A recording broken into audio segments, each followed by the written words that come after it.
Welcome to the feast, I unleash, I'm a motherfucking beast.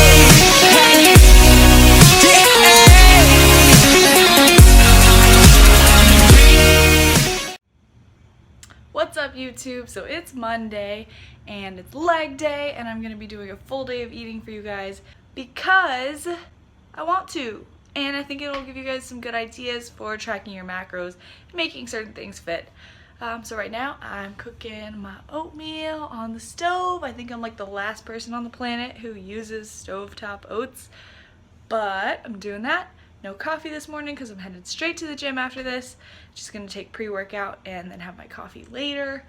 And yeah, I'll show you guys the finished product. Pumpkin pie oatmeal is on the way. So the trick with stovetop oats is to wait until they're literally bubbling up to the top. But this is what my oats look like every morning, guys.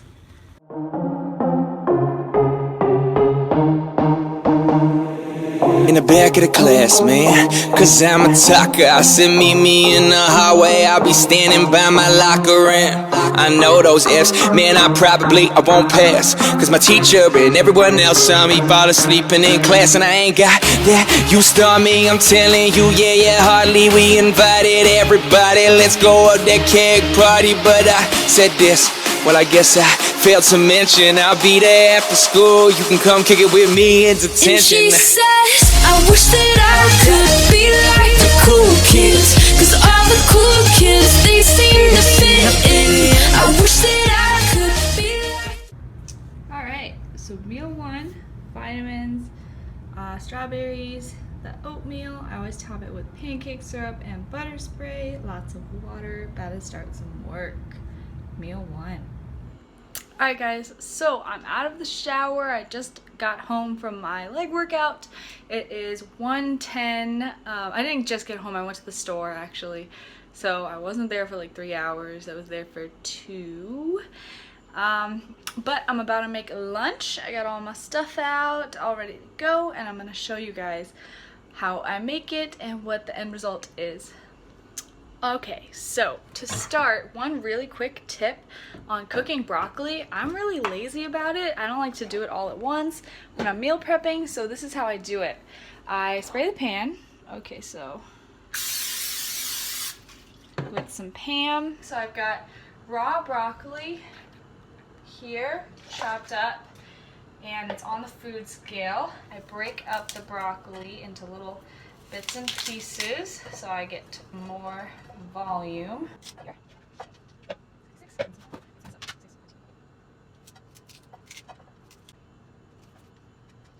So I do that, and then I take our pitcher of water and I just pour some into the pan. And so it'll look like this with the water there. And then what I do is I cover it and I put it on like 7 or 8, and then I just wait till you can hear it steaming out, and then I start cooking everything else in. So I'll show you guys that right now. Cause my teacher and everyone else saw me fall asleep in class. And I ain't got that used to me, I'm telling you, yeah, hardly we invited everybody. Let's go up that keg party, but I said this, well, I guess I failed to mention I'll be there after school. You can come kick it with me in detention. And she says, I wish that I could be like the cool kids, cause all the cool kids, they seem to fit in. I wish that I could be like the cool kids, like the cool kids. I'm going, showing up to prom with that stretch limo, man.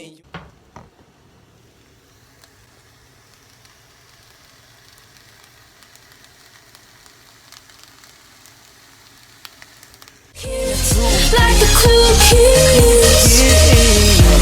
I'm going, showing up to prom with that.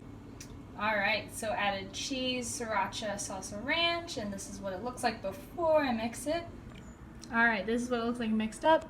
The Greek yogurt acts as like a sour cream, and it's so good. So this is my like chipotle-y, gooey awesomeness. I'll put the macros on the screen. Time to dig in. epic moment where I realized that I could screw up my whole full day of eating if I don't show you guys my coffee. So right here I have Truvia, and I got my coffee thing on the scale, and I'm making coffee.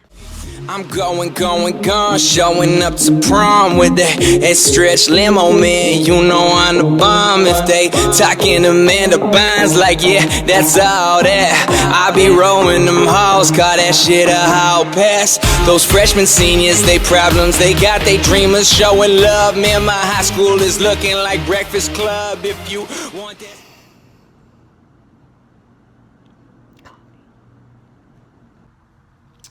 Face is a weird shade of pale. There's a dying plant in the background. Alright, what's up YouTube? So I'm here today to talk about how to track macros when you're eating out. And so I'm going to go through 3 different scenarios that you might be in. So the first one is lifestyle. So that's if you're just tracking macros to live a healthier life. This is a learning experience. So you're tracking macros to learn about your body, to learn about food, to learn about what a balanced diet is. So if you mess up, it's okay. It's a lifestyle. The second scenario is if you're in an off season from a competition. So depending on what your goals are, most of the time it's going to be to build muscle, and you're supposed to be less strict in an off season because prep is so rigorous and so controlled and tight that your brain and your mental health needs a break. And so there's lenience. So you may not have to bring your food scale with you to a restaurant, or you might be able to guesstimate and just look at it and say this looks like 4 ounces of chicken and log that in MyFitnessPal and just guesstimate. It depends on you and your goals and your coach and what your coach requires, so always go through them first. I'm not your coach unless I am, so that's what I say if I'm your coach. And lastly, the third circumstance is a prep. So if you're in a prep, then obviously you have to control everything down to the gram, because there's so much variability in everything else that can happen in your body that you have to control nutrition as much as possible to get this to get the results that you need. So now I'm going to go into the different scenarios that you might be in for eating out. So the first one is going to be chain restaurants. So all chain restaurants have nutrition facts on MyFitnessPal, online, or at the register. If they don't, then you should probably contact law enforcement because it's an FDA requirement. Chain restaurants should have all their food entries and all their menu items on MyFitnessPal. And if you want to bring a food scale to a chain restaurant like at Chipotle, then by all means feel free. Do what makes you happy though. So if it stresses you out and you're just trying to live a healthy lifestyle, then just overestimate a little bit. If you go to Chipotle and you say, can I have brown rice please, and it looks like they gave you way more than 4 ounces, then account for that. I'm gonna use Chipotle as an example a lot because it's really easy to allude to. So now for non-chain restaurants, like nice local places, you have no idea what the ingredients are, and they make unique and tasty dishes. That is where, if you're in an off-season or a lifestyle of tracking macros, then just overestimate. Be realistic. So if you can taste the butter and the oil on it, then track the butter and the oil because it does count as fat.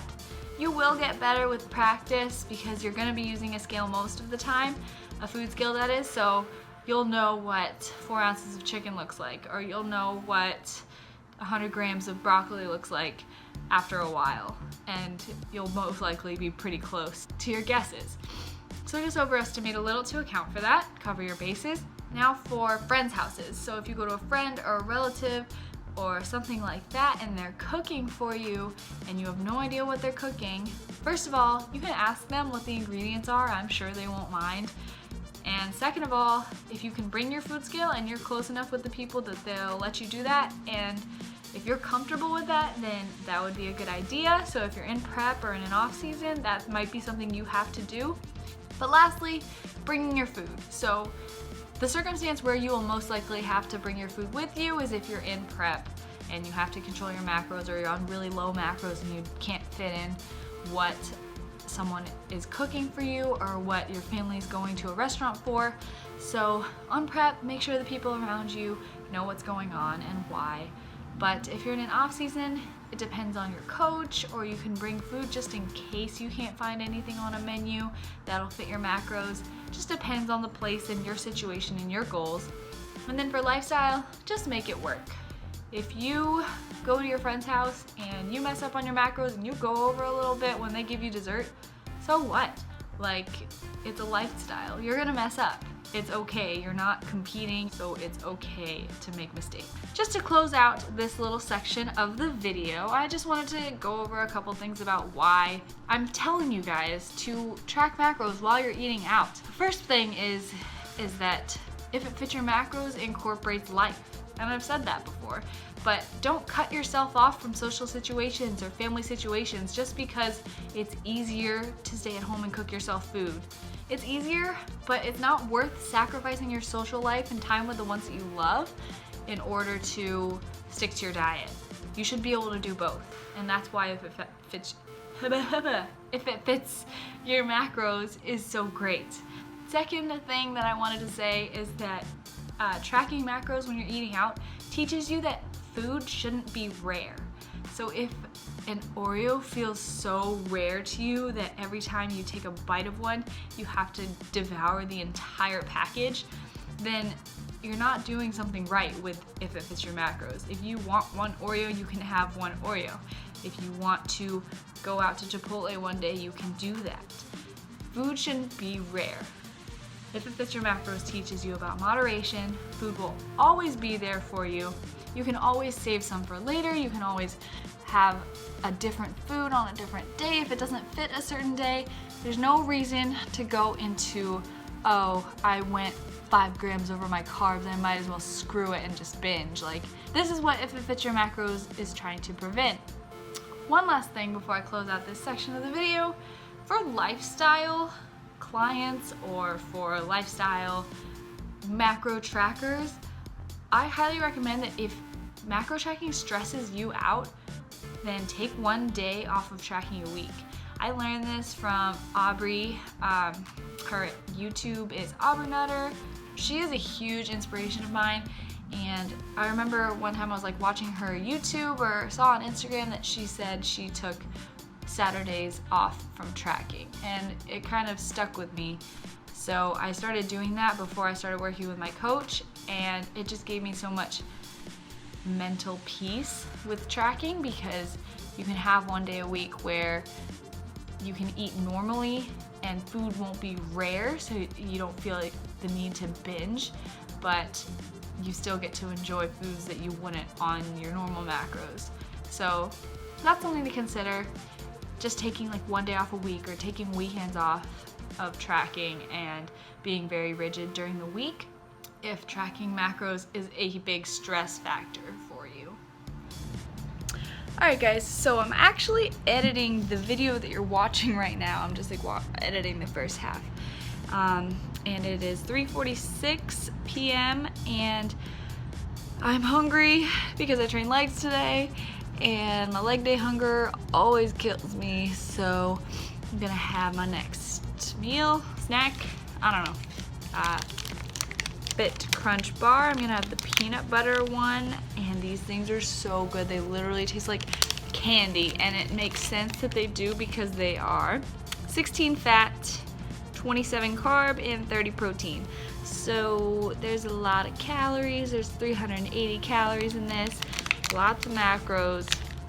You can use it as a meal replacement. I'm having it as a snack because off-season macros.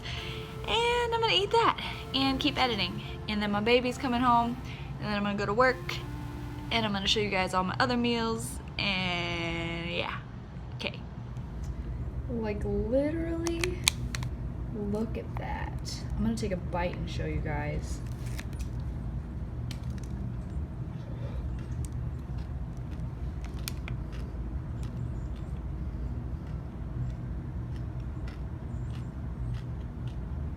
Just so you guys know, that took like 2 minutes. So it is 5:15 and I'm just having a small meal before I go to work. I'm gonna train some clients. And I'm probably gonna be really hungry by the time I get home, but I'm saving some macros for gloriousness. You'll see. So this is it. Same thing, 80 grams of broccoli, this time 40 grams of rice, only 1.5 ounces of chicken, 24 grams of cheese, an ounce of Greek yogurt, sriracha, and sugar-free barbecue sauce.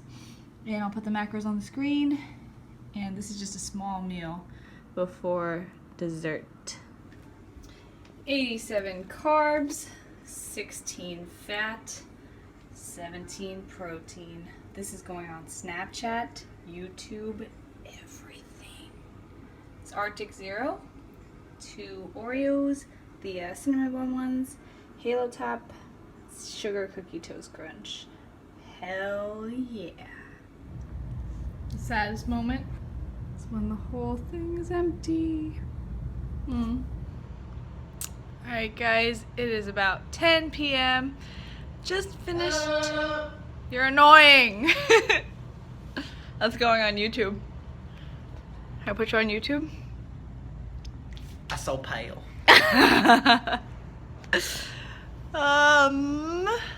Take 2.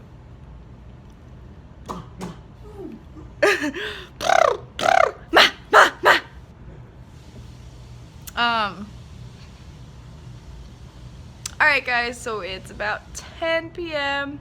and I just finished my ice creams. Such a sad, sad day, such a sad moment. It was so good. So good. But thank you for watching this full day of eating and the how to track when eating out tutorial. This was my ice cream brain talking.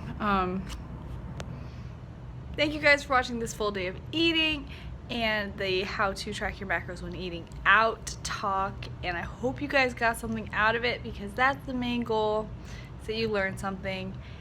And that's it. So please like, comment, and subscribe, because there's lots more to come. Glute workout this week. And yeah, can still taste the Oreos.